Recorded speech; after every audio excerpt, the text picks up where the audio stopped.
കാർഷിക മേഖലയ്ക്കും കുടിവെള്ളം, ശുചിത്വം, പാലിയേറ്റീവ് കെയർ, ആരോഗ്യം, വനിതാക്ഷേമം എന്നീ മേഖലകൾക്കും പ്രാധാന്യം നൽകി Kandanassery panchayat budget. Panchayat president MP Sajeeb അധ്യക്ഷത വഹിച്ച ഭരണസമിതി യോഗത്തിൽ വൈസ് പ്രസിഡന്റ് CK സുദീപ ആണ് 2026-27 സാമ്പത്തിക വർഷത്തിലെ വാർഷിക ബജറ്റ് അവതരിപ്പിച്ചത്.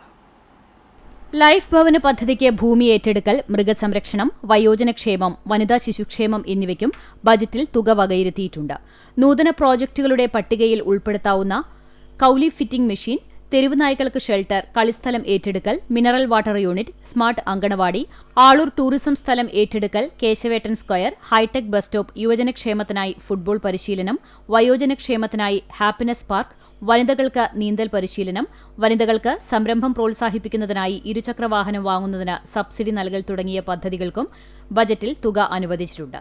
കാർഷിക മേഖലയ്ക്ക് 70 ലക്ഷം രൂപ, ലൈഫ് ഭവന പദ്ധതിക്കായി 68 ലക്ഷം രൂപ, പട്ടികജാതി വിഭാഗത്തിന്റെ ക്ഷേമത്തിനായി 41 ലക്ഷം രൂപയും, ആരോഗ്യമേഖലയിൽ 23.5 ലക്ഷം രൂപയും, ശുചിത്വം, കുടിവെള്ളം, മാലിന്യ സംസ്കരണം എന്നീ മേഖലകൾക്കായി 80 ലക്ഷം രൂപയും, അങ്കണവാടി, അനുപൂരകം പോഷകാഹാരം പരിപാടി, വനിതാ ശിശുക്ഷേമം, ഭിന്നശേഷി സ്കോളർഷിപ്പ് തുടങ്ങിയ പ്രവർത്തനങ്ങൾക്കായി 42 ലക്ഷം രൂപയും ബജറ്റിൽ വകയിരുത്തിയിട്ടുണ്ട്. തെരുവ് വിളക്ക്, റോഡ് വികസനം എന്നീ അടിസ്ഥാന സൌകര്യങ്ങൾ വിപുലീകരണത്തിനും ബജറ്റ് ഊന്നൽ നൽകിയിട്ടുണ്ട്.